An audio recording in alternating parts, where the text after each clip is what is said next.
Milo the mouse lived with his big brother Max. They had the coziest mouse hole. It was small but warm and comfy, and they slept snuggled in little beds made from the softest, silkiest wool. Their mouse hole was tucked away inside a wall, and Max had chosen it long ago when they were seeking a place to live, and this one seemed perfect.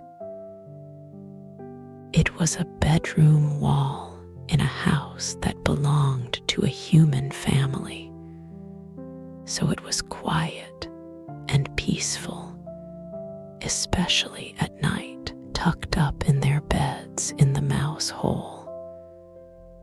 Max and Milo enjoyed long nights of deep, dreamy sleep, dreaming of cheese most of the night. Cheddar cheese, Milo's favorite, was especially tasty. Usually Max and Milo slept very well, but there was one problem. Max snored. On some nights, Milo woke from a wonderful cheese dream and heard Max snoring. Sometimes it was a snuffling sound, and sometimes it sounded like he was chuckling.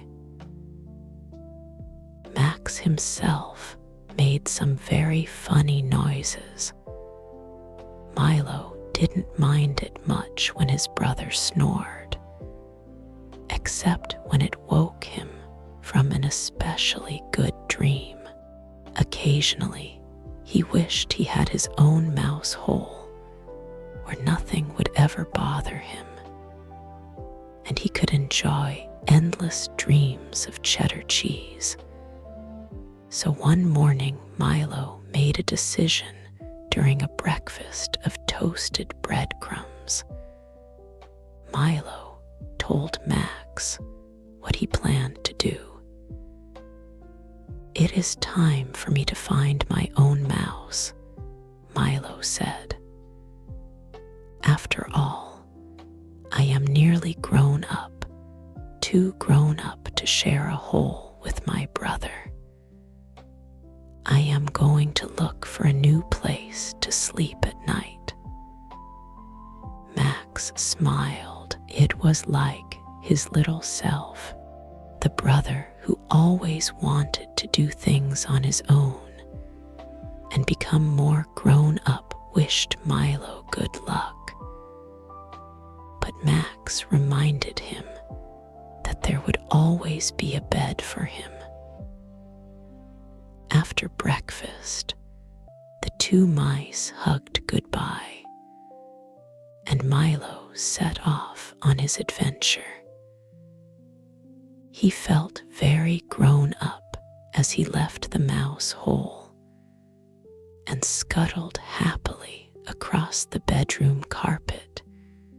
It was a bedroom belonging to a child, about 4 or 5 years old, so toys covered the floor. Milo had to navigate through a maze of gigantic, colorful building blocks and shiny toy cars. What a mess, Milo thought. Milo preferred to keep his space neat and tidy. Cleanliness was a lesson his brother had taught him to always tidy up. Milo thought it did not matter, especially since he was leaving the bedroom anyway. He hurried through the maze of toys, down the hallway, down the stairs, and into the living room. The room was bright and clean, with a beautiful wooden on the floor as Milo walked across it. his paws went click, click, click, and hidden behind the sofa was a spacious mouse hole. Milo smiled when he saw it. Yes, he decided this would be his new home.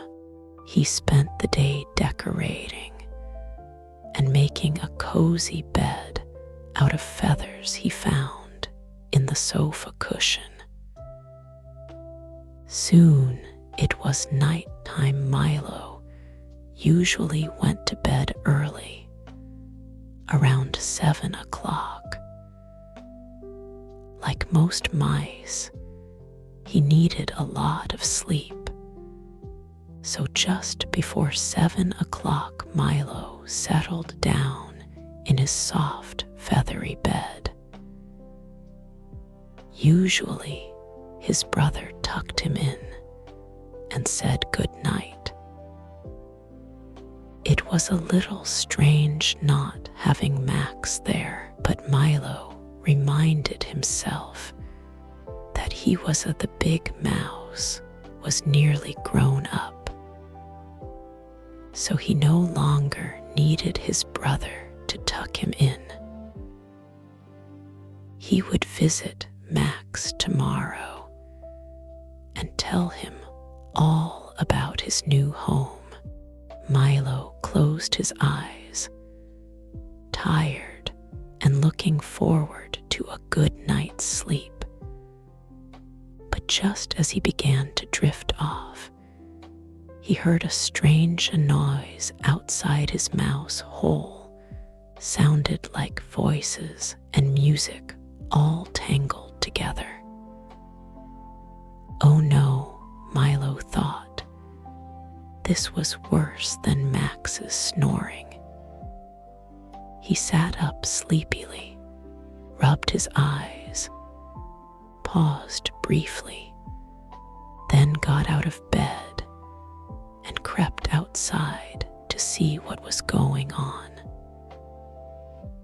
Milo could hear voices from above as the human family sat on the sofa chatting. When Milo peeked over the edge of the sofa, he could see the large TV on the opposite wall. The screen was full of flashing, moving pictures, and it was making all kinds of sounds. He couldn't sleep here tonight with all these noises, so he would have to try another room. He hurried across the living room floor to the kitchen, whose floor had black and white tiles like a large chessboard. Milo's paws tapped as he scuttled across the floor until he reached another mouse. There was a gap in the wall just behind the fridge, and Milo settled happily into the new mouse hole. It was quiet here, and he could smell the lovely cooking smells. His whiskers twitched as he sniffed the air, its cheesy aroma, which he found delicious. He figured he would be quite happy here, surrounded by tasty treats. Smelling after making himself a bed out of a kitchen towel, Milo curled up, ready to sleep. He let out a big squeaky yawn and closed his eyes. But just as he felt himself nodding off, he heard another noise. It sounded like clinking and clanking, mixed with a great gush of water. What on earth could it be? Milo woke up and went to see what was going on. When he looked outside, he he saw the source of the noise. The man who lived in the house was by the kitchen sink, washing all the pots and pans, wearing yellow gloves. Oh dear, Milo thought. How could he sleep with all the clinking and clanging, not to mention the gushing? Water. He would have to keep looking. There had to be a quieter room somewhere. Then Milo had a thought. It was the humans who were making all the noise at the moment. They all seemed to be downstairs, watching TV in the living room and washing up in the kitchen. If the humans were downstairs, Milo should go. Upstairs at last, he would surely find peace and quiet. Milo, sleepy, climbed the stairs, yawning with every step. The carpet felt very soft beneath his paws. It would be nice, Milo thought, to curl up and fall asleep right there.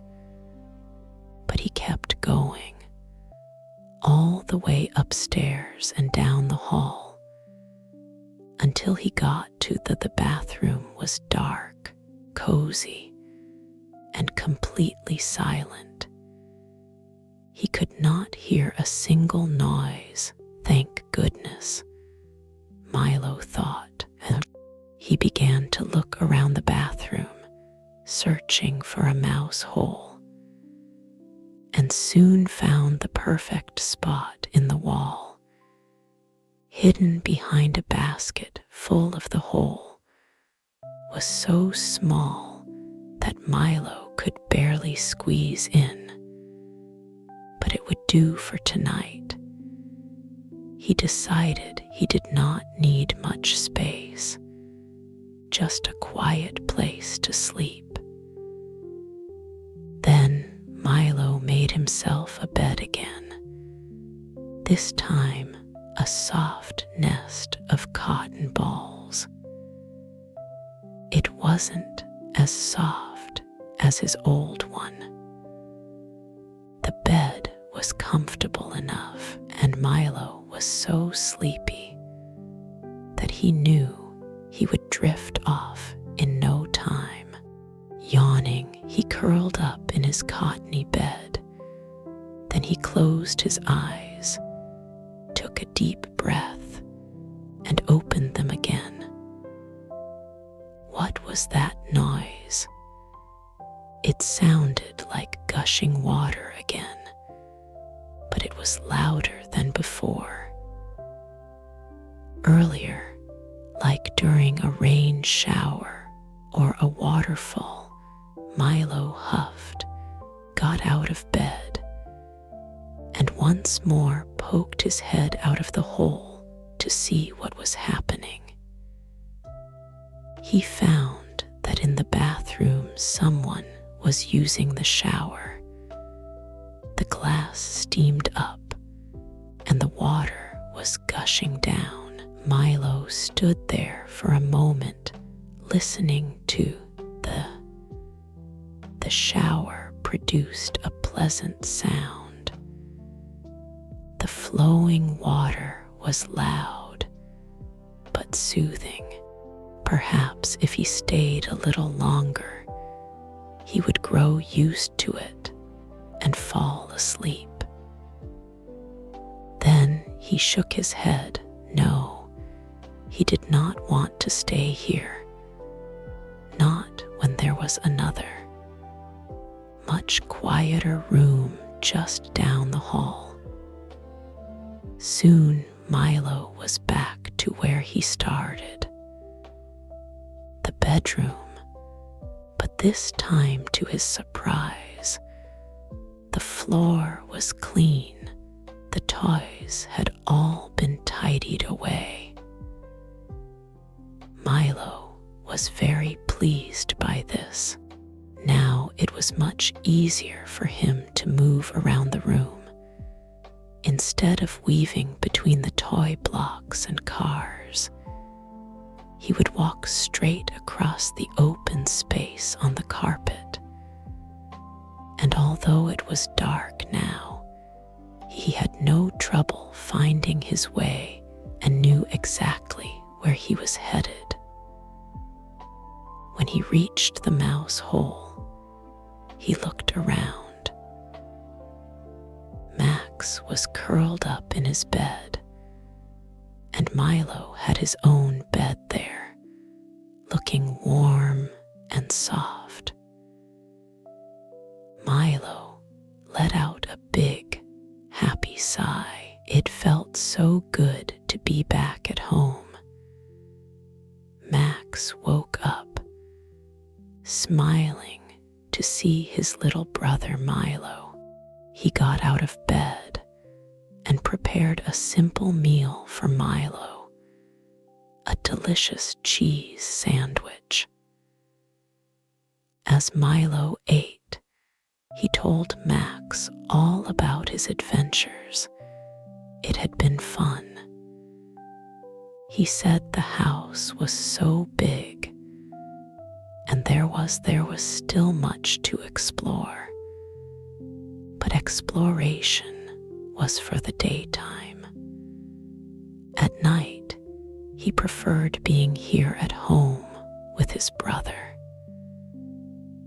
After Milo finished his midnight snack, he climbed into his cozy woolen bed. Max tucked him in and said good night. Then he returned to his own bed. Milo settled in contentedly, having tried many different beds today. But this one was the most comfortable, with the familiar smell of home. Then he heard a familiar sound, Max snoring softly. Milo had heard many sounds today, including the TV and the pots and pans. In comparison, Max's snoring was like a soothing lullaby. Milo grew sleepier and sleepier, certain that he would sleep well tonight and have wonderful dreams of cheddar cheese. He closed his eyes, let out another contented sigh, and soon he too was fast asleep.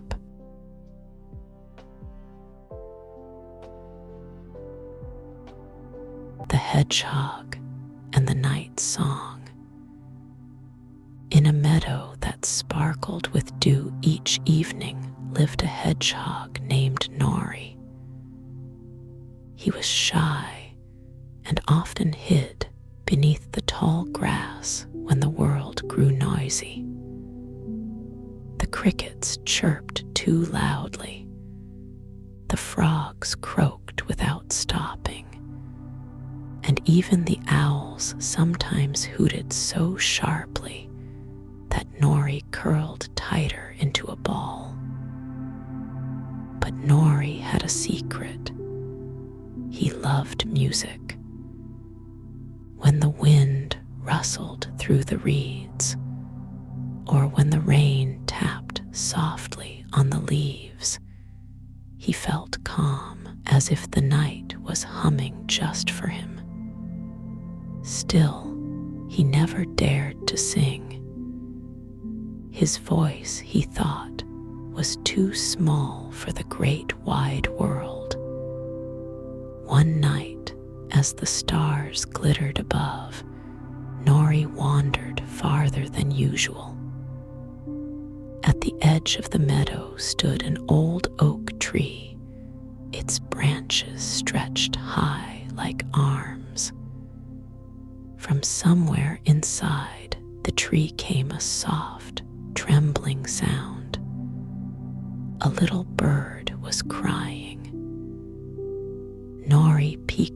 closer and saw a young nightingale.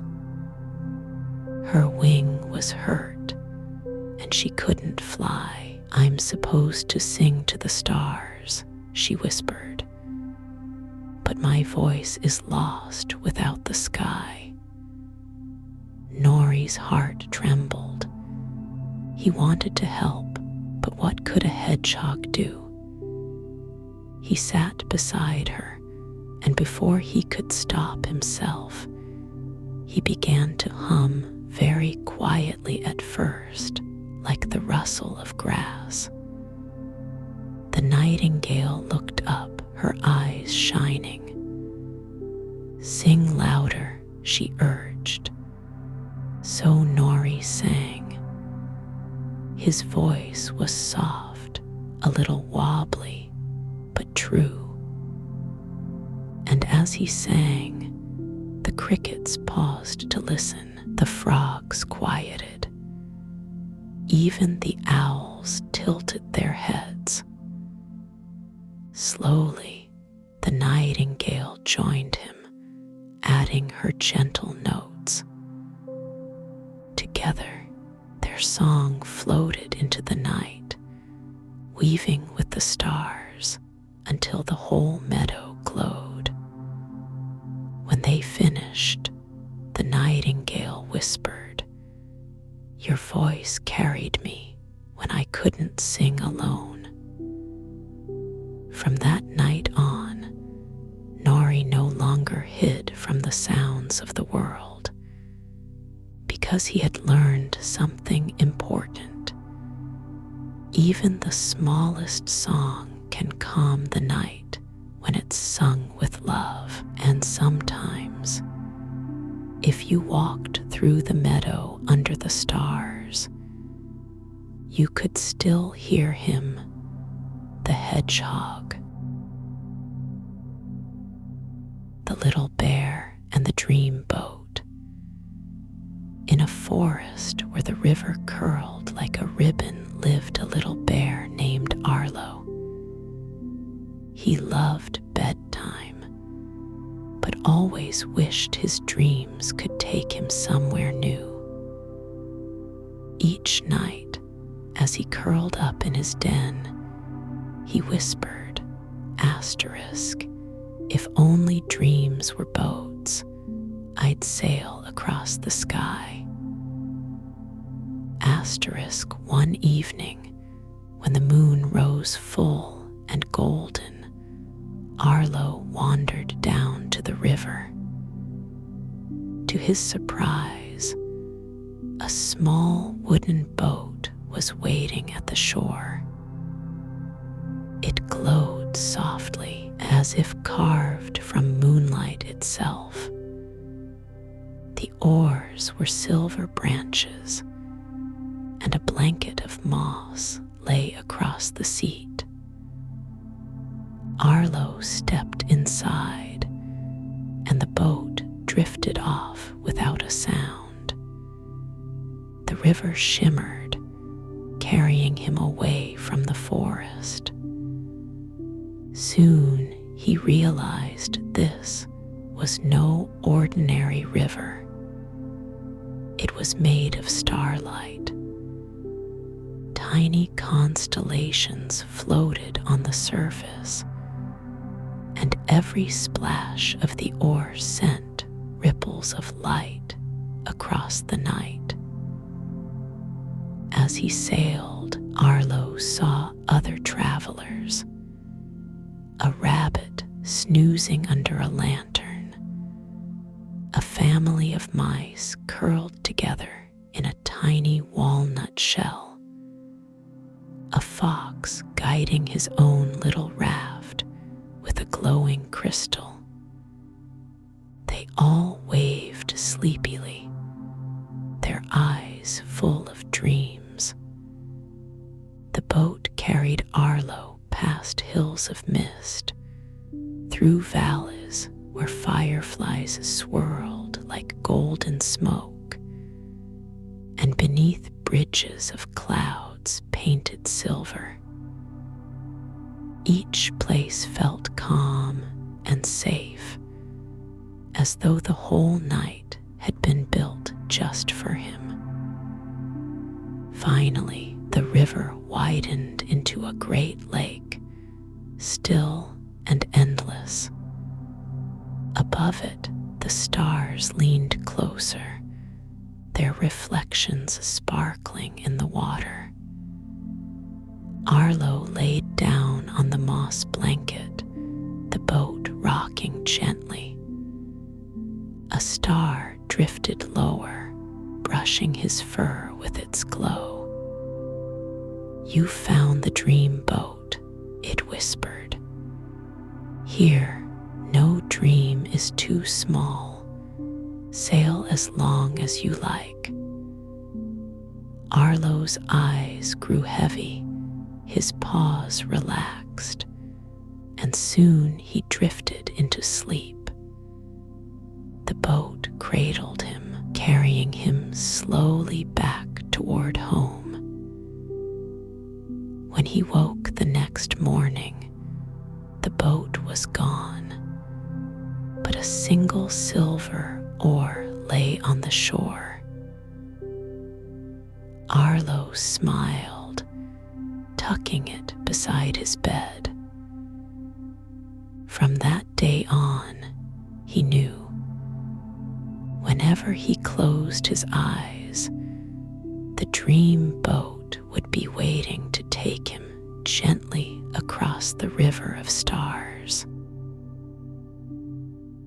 Our story opens on a warm, pleasant night as a young girl named Ava had just settled into her cozy bed. Her window was open, and the curtain moved slightly from a breeze outside. Ava lay tucked under her soft comforter, covered with pictures of dinosaurs. Ava loved dinosaurs and could identify every type, its name, and its appearance. That night, before bed, Daddy read her a book about dinosaurs as her bedtime story. Ava curled up, hugging her dinosaur stuffed animal she had received for her birthday, and pulled a soft comforter around her shoulders. Her eyes closed as she drifted toward sleep. Then a soft sound came from her window. She turned and saw the face of a young dinosaur peering in around the curtain. It looked like a small apatosaurus, small for a dinosaur, though not small at all compared to people. But for an apatosaurus, it seemed quite small. She thought it could be no more than a baby. The apatosaurus smiled at her. Then it opened its dinosaur mouth and said, "Will you come and play with me?" Naturally, Ava would go and play with the baby dinosaur. She rose from bed and walked to the window. The little apatosaurus moved aside to let her climb over the windowsill. The baby dinosaur offered in his small, rumbling voice that she could ride on his back. So Ava slid from the windowsill onto his back. It felt smooth and cool and a little soft. She gripped the dinosaur's neck, carried her away from the house. He lumbered on, and Ava felt his body rocking slightly from side to side. Up ahead, she spotted a grassy field she had never noticed before. It was filled with long green grass, and tall trees stood on the sides. Even though it was night, Ava could see clearly. The sky looked a deep blue, and the field shone with moonlight almost as bright as day.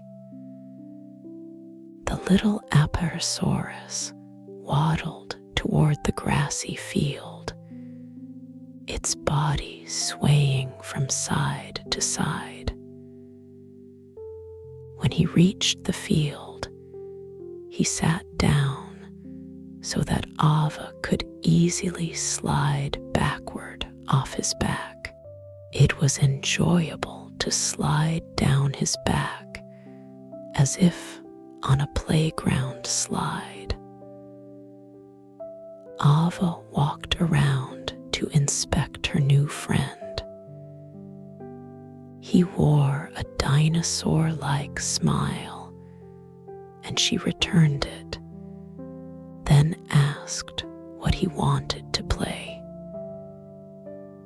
The dinosaur grinned even wider and suggested hide and seek, which happened to be Ava's favorite game.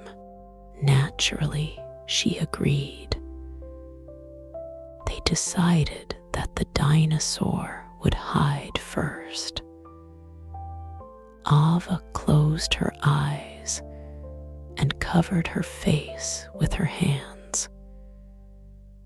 She counted slowly as the dinosaur went to find a hiding place. 1, 2, 3, 4, 5, 6, 7. She counted as far as she could and then announced the start. Ready or not, here I come. She scanned her surroundings. She saw the field's long grass swaying softly as the night breeze moved across it. She lifted her eyes to the dark blue sky, where the stars moved like strings of fairy lights. Then she shifted her gaze to the tall trees surrounding the grassy field. And there, she noticed a large dinosaur lying between the trunks. Her new friend's head was tucked behind one tree, while his body remained partly hidden behind several others. Yet she could clearly discern his back and tail among the trees. The poor, silly dinosaur was too large to hide. Ava smiled to herself, planning to pretend she was searching for him for a few minutes before she reached his hiding place. That way, he wouldn't feel bad and would have fun too. So she walked around the field, scanning the grass and peering behind the trees. After a while, she slowly approached her big friend, aloud wondering where he might be. As she drew very near to the trees behind which the dinosaur stood, she heard a rustling. She realized that her friend was shaking with quiet laughter as she grew closer.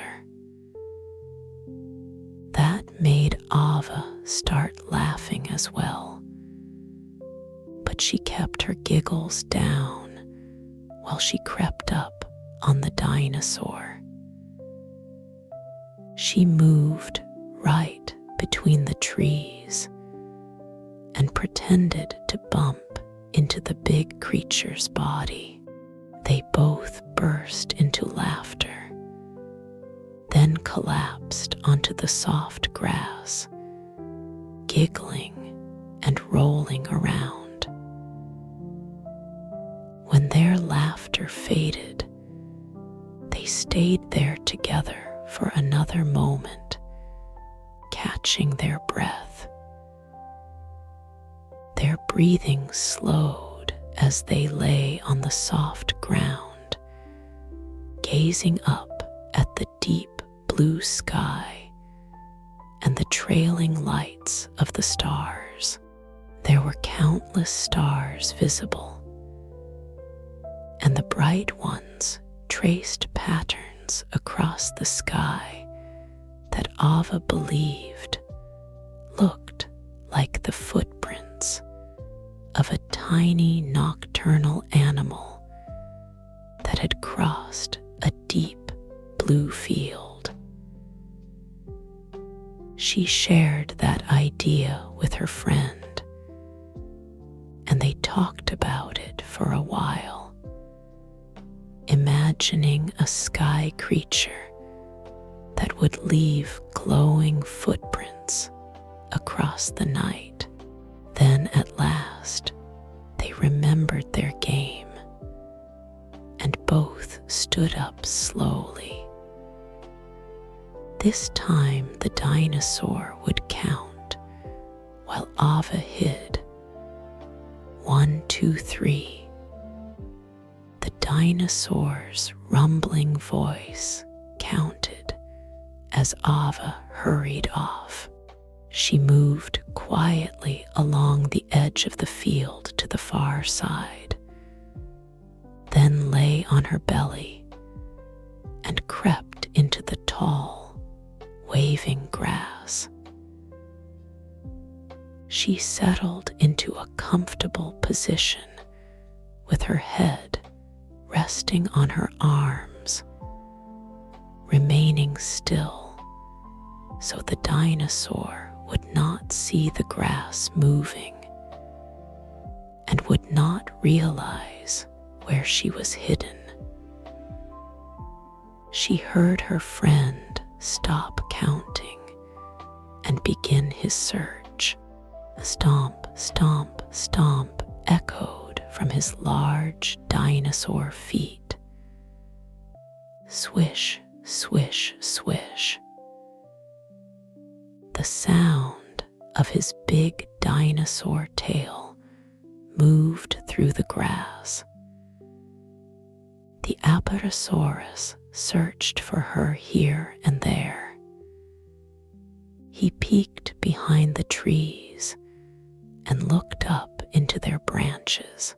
Finally, he began to search the grassy field itself, moving through it in one direction, then in the other, until he headed straight for Ava, who was hiding in her cozy spot on the far edge of the field. When he moved so close that she could hear his breathing, the dinosaur stopped. Ava turned her head slightly and peered at him with one eye. There was the dinosaur's big friendly face. His big friendly eyes were staring straight into hers from such a close distance that she could have reached out and touched him. That moment had them laughing once more, So they paused their game and settled back on the soft ground. The night was warm, and the grass around them felt like a cozy blanket. They looked up at the starry sky again and began to talk about a wide range of things. Ava opened up to the dinosaur about her secret thoughts, and he did the same. She realized she could tell this friend her deepest feelings and that he would understand. It was wonderful to share thoughts and feelings with someone who understood and cared about her. They talked and talked. Ava and her friendly dinosaur, deep into the night, in and out of dreams, and into the morning light. From that day forward, Ava understood that if anything bothered her or made her sad or worried, if there was anything on her mind, or even if she had a private secret to share, she could always whisper her feelings into the night, and her friend, the dinosaur, would hear them wherever he was. She would feel better and comforted, and afterward she could drift off into a wonderfully peaceful sleep.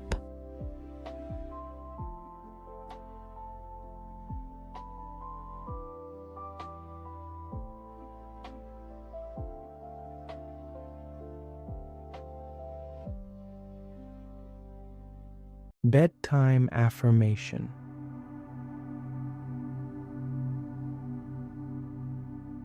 Lie down comfortably.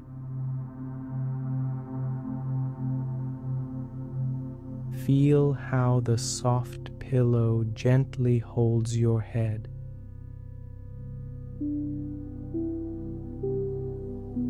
The pillow is as gentle as a fluffy cloud, keeping you cozy and safe.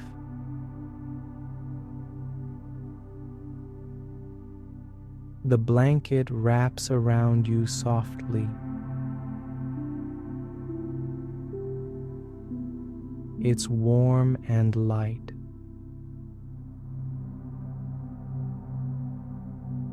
Just like a cloud that floated down from the sky to bring you a peaceful sleep.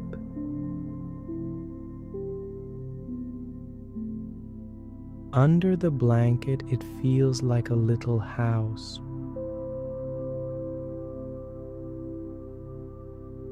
Where it's always warm, quiet, and safe.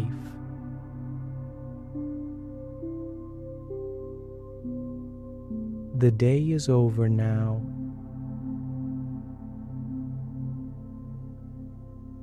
Everything that happened today games, smiles, laughter, little adventures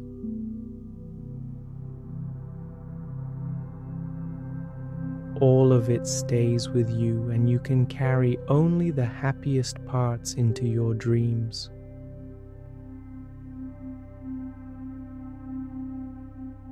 All the tiredness and worries float away,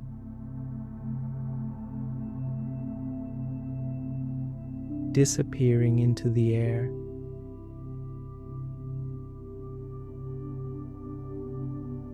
Now it's time to rest. You can close your eyes and just listen to my voice.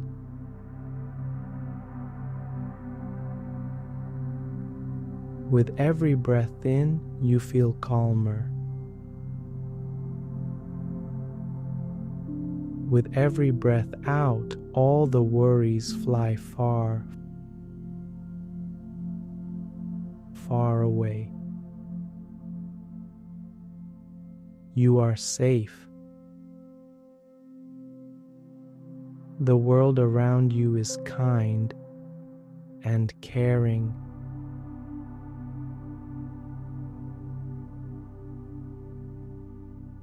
Your toys are guarding your sleep. Your parents love you and keep you safe.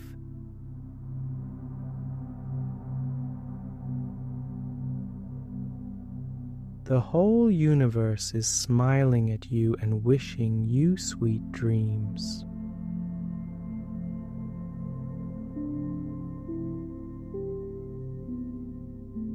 You can say to yourself, I am calm. I am loved. I am safe.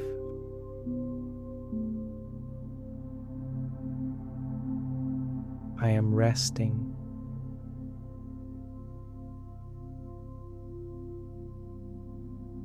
Now imagine the very first star shining in the night sky.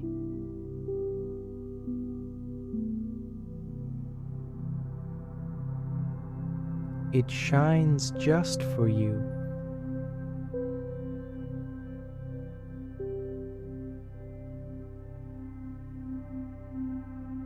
Its light is soft and warm.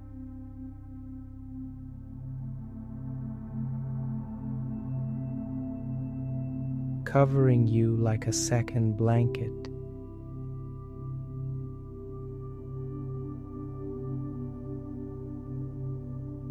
An invisible, magical one.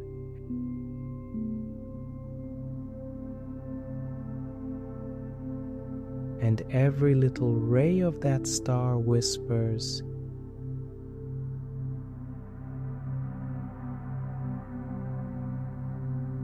you are loved.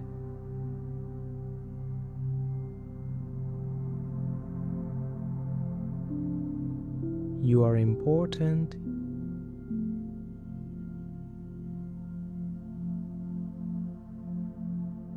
You are good.